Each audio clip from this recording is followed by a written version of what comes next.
اعوذ باللہ من الشیطان الرجیم بسم اللہ الرحمن الرحیم۔ شروع اللہ تعالیٰ کے بابرکت اور پاک نام سے جو اپنے بندوں پر بہت ہی زیادہ اپنے ہی حبیب پاک کے صدقے ہمیشہ سے ہم سب پر رحمت خاص فرمانے والے ہیں۔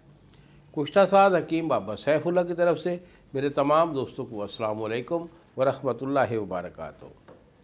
جی تو دوستو، آج میں آپ کو ایک عام سا اور بڑا اچھا اور معقول اور بے مثل جو ہے نسخہ وہ بتانے والا ہوں۔ مختصر سی چیزیں ہیں، وہی چیزیں جو آپ روز برہ کھاتے پیتے ہیں، لیکن اس کے استعمال کا طریقہ تھوڑا سا مختلف ہے۔ تو اس میں آپ کو 3 چیزیں چاہیے۔ سب سے پہلے تو آپ دیسی مرغی کے انڈے لے لیں۔ دیسی مرغی کے انڈے ان کو بوائل کریں۔ بوائل کرنے کے بعد ان کو جو ہے ان کے خول چھلکا اتار کر سفیدی الگ کر لیں اور ان کی جو اس کی زردی ہوتی ہے وہ نکال لیں۔ 12 زردیاں یعنی دیسی انڈے کو بوائل کر کے ان کی 12 زردیاں لے لیں۔ اس کو آپ نے کونڈے ڈنڈے میں ڈال لینا ہے، اس کو جو ہے نا بریک کرنا ہے۔ اور چھوارا لے لیں۔ چھوارا آپ کا 200 گرام چاہیے، 200 گرام ہو یا 1 پاؤ، اچھے والے موٹے چھوارے۔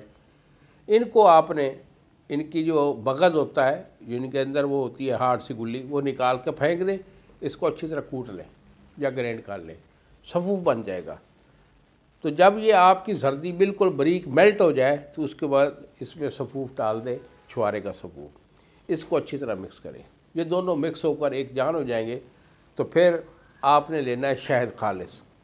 آدھا کلو آپ کے پاس شہد خالص چھوٹی مکھی کو ہونا چاہیے۔ تو اس میں ڈال کر اسی طرح مکس کر لیں۔ یہ معجون سی بن جائے گی۔ اسے ڈبی میں محفوظ رکھیے۔ یہ 2 ٹائم آپ نے استعمال کرنی ہے، صبح ناشتہ کے بعد اور رات کو سونے سے پہلے، یعنی کھانا ہضم ہونے کے، رات کا کھانا ہضم ہونے کے بعد رات کو سونے سے پہلے آپ نے 1 چمچ جو ہے یہ دودھ کے ساتھ کھانی ہے۔ بڑے کمال کی چیز ہے۔ کبھی بھی آپ کی قوت نہ کمزور ہوگی، محرک با ہے، پٹھوں کو طاقت دیتی ہے، اس کے بعد آپ کی ٹائمنگ زبردست کرتی ہے۔ انہی الفاظ کے ساتھ بابا جی کو اجازت دیجیے۔ اگلی ویڈیو تک السلام علیکم ورحمۃ اللہ وبرکاتہ۔